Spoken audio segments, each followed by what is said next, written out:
இந்த ட்ரிப்பை அரேஞ்ச் பண்ணினதே ராதிகா தான், அவள் தான் எல்லாமே செஞ்சா அப்படின்னு சொல்லிட்டு கோபி சொல்கிறாரு. அதை கேட்ட ஈஸ்வரி வந்து பிள்ளையும் கிள்ளி விட்டு தொட்டிலையும் ஆட்டி விடுவாளா, இவள் வந்ததுக்கப்புறம் தான் வந்து இந்த வீட்டில் நிம்மதியே இல்லாமல் போயிடுச்சு, இந்த வீடு நிம்மதி இல்லாமல் போனதுக்கு காரணமே இவ தான், இப்போ இவளால் தான் வந்து இந்த ட்ரிப்பு போயிருக்கோமா நம்ம அப்படின்னு சொல்லிட்டு கண்டபடி பேசுகிறாங்க ஈஸ்வரி. அப்போ அங்கே வந்து ராதிகா வந்து நாங்கள் 3 பேரும் நாளைக்கு இந்த வீட்டை விட்டு கிளம்ப போகிறோம் அப்படின்னு சொல்லிட்டு சொல்கிறாங்க. ஈஸ்வரி வந்து அதை கேட்டு பயங்கர அதிர்ச்சி ஆகுறாங்க. கோபிக்கும் அது வந்து பயங்கர ஷாக் ஆகுது. உடனே ராதிகா வந்துட்டு பாக்யா கொடுத்த 10 நாள் டைம் முடிஞ்சிருச்சு, இதுக்கு மேலே நாங்கள் இங்கே இருக்கிறது நல்லா இல்லை, அதனால நாளைக்கு நாங்கள் 3 பேரும் இந்த வீட்டில் இருந்து கிளம்புறோம் அப்படின்னு சொல்லி சொல்றாங்க. அதை கேட்டு மொத்த குடும்பமும் வந்து அப்படியே அதிர்ச்சியாகி நிற்கிறாங்க. ஆனால் கோபி வந்து நான் பாக்கியா கிட்ட பேசுகிறேன், இன்னும் ஒரு 10 நாள் நம்ம இங்கே இருந்துட்டு போகலாம் அப்படின்னு சொல்லி அவர் சொல்கிறாரு. ஆனால் ராதிகா வந்து முடியவே முடியாது, நம்ம நாளைக்கு கிளம்பியே ஆகணும் அப்படின்னு சொல்லிட்டு சொல்கிறாங்க.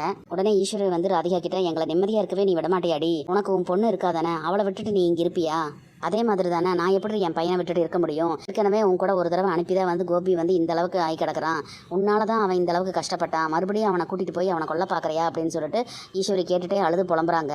அதுக்கு ராதிகா வந்து நான் எடுத்த முடிவு எடுத்தது தான், இதுக்கு மேலே நான் இந்த வீட்டில் இருக்க மாட்டேன், அப்படி இருக்க வேண்டிய அவசியமும் எனக்கு இல்லை, நாளைக்கு நாங்கள் கிளம்ப தான் போகிறோம் அப்படின்னு சொல்லிட்டு அவங்க பாட்டுக்கு ரூமுக்கு போயிடுறாங்க. ராதிகா ரூமுக்கு போனதுக்கப்புறம் கோபி வந்து ரூமுக்கு போயிட்டு இங்கே எல்லாருமே நம்ம சந்தோஷமாக தானே இருக்கோம், நம்ம இங்கேயே தொடர்ச்சியாக இருக்கலாமே, நம்ம இப்போ எப்படி 10 நாளைக்கு வந்து பாக்யாவுக்கு வாடகைக்கு காசு கொடுத்தோமோ அதேமாதிரி நம்ம கொடுத்துடலாம் அப்படின்னு சொல்லி சொல்கிறாங்க.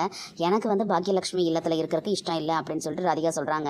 இது என்ன உங்கள் வீடா, உங்களோட முன்னாள் மனைவியோட வீடு, இப்படி இருக்கும்போது இந்த வீட்டில் இருக்கிறதுக்கு உங்களுக்கு அசிங்கமாக இல்லையா, ஒரு பேச்சுக்கே நான் கேட்குற கோபி, ஒரு வேளை நான் வந்து என்னோட எக்ஸ் வீட்டில் போய் இருந்துட்டு நீங்களும் அங்கே வந்து என் கூட இருங்கன்னு சொல்லி நான் சொன்னேன்னா உங்களுக்கு எப்படி இருக்கும் அப்படின்னு சொல்லிட்டு கேட்குறாங்க. அதை கேட்ட கோபி வந்து அப்படியே அதிர்ச்சியாகி பார்க்குறாரு. கேட்கவே உங்களுக்கு அசிங்கமாக இருக்குல்ல, அப்படி தானே எனக்கும் இருக்கும், எப்போ தான் நீங்கள் என்னை பற்றி புரிஞ்சுக்க போகிறீங்க அப்படின்னு சொல்லிட்டு ராதிகா கேட்குறாங்க. ஆனாலும் கோபி வந்து எவ்வளவோ கெஞ்சி பார்க்குறாரு ராதிகா கிட்ட. ஆனால் ராதிகா வந்து மனசு மாறுற மாதிரி தெரியல.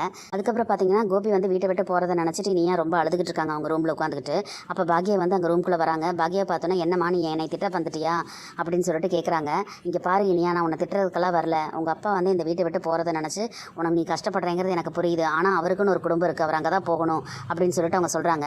அவரோட குடும்பம் தானம்மா, டேடி நம்ம கூட தானே இருக்கணும், அவர் இத்தனை நாள் நம்ம கூட இருந்தபோது எனக்கு எவ்வளோ சந்தோஷமாக இருந்தது தெரியுமா, நான் மட்டும் கிடையாது, பாட்டி சந்தோஷமாக இருக்காங்க, எல்லாருமே சந்தோஷமாக இருக்காங்க, அப்படி இருக்கும்போது டேடி எதுக்காக போகணும், அது மட்டும் இல்லை டேடியே இங்கிருந்து அதான் மம்மி சந்தோஷமாக இருக்காங்க, அதனால் டேடி எதுக்காக இங்கேருந்து போகணும், நீ எதுக்கு டேடி இங்கேருந்து போக சொல்கிற அப்படின்னு சொல்லிட்டு இனியா கேட்குறாங்க. இங்கே பாரு இனியா, நீ ஒன்றும் சின்ன பொண்ணு இல்லை, உனக்கு புரியாத விஷயம் எதுவும் கிடையாது, நீ என்ன கேட்குற கேள்வியை நீயே உன்னை கேட்டு பாரு, உனக்கே அதுக்கெல்லாம் விட கிடைக்கும் அப்படின்னு சொல்லிட்டு அவங்க சொல்கிறாங்க. அதை கேட்ட உடனே இனியா வந்துட்டு நீ ஒரு பக்கம் மட்டும்தான் பார்க்குற, என்னை பற்றி நீ யோசிக்கவே இல்லை அப்படின்னு சொல்லிட்டு சொல்கிறாங்க. உங்கள் அப்பா வந்து எடுக்கக்கூடாத முடிவை என்னைக்கு எடுத்தாரோ அதுக்கு முன்னால் இது எல்லாம் பற்றி யோசிச்சிருக்கணும், அதை விட்டுட்டு இங்கேயே இருக்கணும் அங்கேயே இருக்கணும்னு சொல்லி நினச்சா அது நடக்கிற காரியம் கிடையாது, அதுக்கு நான் ஒரு காலத்துலேயும் ஒத்துக்க மாட்டேன். இப்போ என்ன ஆயிடுச்சு, அவர் வந்து அவரோட குடும்பத்தோடு போய் வாழ்ந்தா நீ போய் அவரை பார்க்கக்கூடாது நல்லா இருக்கா, நீ எப்போ வேணாலும் உங்கள் டேடி போய் பாரு, அதே மாதிரி அவரும் அடிக்கடி வந்து உன்னைய அத்தையே எல்லாத்தையுமே பார்க்குறக்கு இங்கே வரலாம், அதுக்கெல்லாம் நான் எதுவும் சொல்ல போகிறது கிடையாது, ஆனால் அவருக்குன்னு ஒரு குடும்பம் ஆயிடுச்சு, அவர் அவங்க கூட தான் இருக்கணும் அப்படின்னு சொல்கிறாங்க. நான் சொல்கிறது உனக்கு புரியும்னு நான் நினைக்கிறேன், புரியாத அளவுக்கு நீ சின்ன பொண்ணு இல்லை அப்படின்றாங்க. இனியா வந்து எதுவுமே பேசாமல் பாக்யாவே பார்க்குறாங்க. இங்கே பாரு இனியா, நான் இப்போ சொல்கிறது ஒன்று கேட்டுக்கோ, நாளைக்கு உங்கள் அப்பா வந்து இங்கேருந்து கிளம்பும்போது தயவு செஞ்சு எமோஷ்னலாக பேசுகிறேன்னு சொல்லி ஏதாவது செஞ்சு வச்சிடாத அப்படின்னு சொல்லிட்டு பாக்யா வந்து இனியா கிட்ட சொல்லிட்டு அவங்க கிளம்பிடுறாங்க. அங்கே ரூமில் வந்து கோபி நைட்டு ஃபுல்லாக தூங்காமல் இதை பற்றியே யோசிச்சுட்டே இருக்காரு. காலையில் விடிஞ்சதுக்கப்புறம் பார்த்தீங்கன்னா ராதிகா அவங்களோட திங்ஸ் எல்லாம் எடுத்து வச்சு எல்லாம் ரெடி பண்ணிக்கிட்டு இருக்காங்க. கொஞ்ச நேரம் கழிச்சிட்டு கோபி வந்து கீழே வந்து ஈஸ்வரி கிட்ட பேசிக்கிட்டு இருக்காங்க. அப்போ ஈஸ்வரி வந்து நீ ராதிகா கிட்ட பேசினியா கோபி அப்படின்னு சொல்லிட்டு கேட்குறாங்க. அந்த நேரம் பார்த்து ராதிகா வந்து அவங்களோட திங்ஸ் எல்லாம் எடுத்துகிட்டு கீழே இறங்கி வராங்க. இதை பார்த்த கோபிக்கும் ஈஸ்வரிக்கும் பயங்கர ஷாக் ஆகுது. நாளைக்கு நீ என்னெல்லாம் நடக்க போகுதுன்னு சொல்லி நம்ம பொறுத்து வந்து பார்க்கலாம் ஃப்ரெண்ட்ஸ். நம்ம வீடியோ பிடிச்சிருந்தா லைக் பண்ணி சப்ஸ்கிரைப் பண்ணுங்கள். தேங்க்யூ.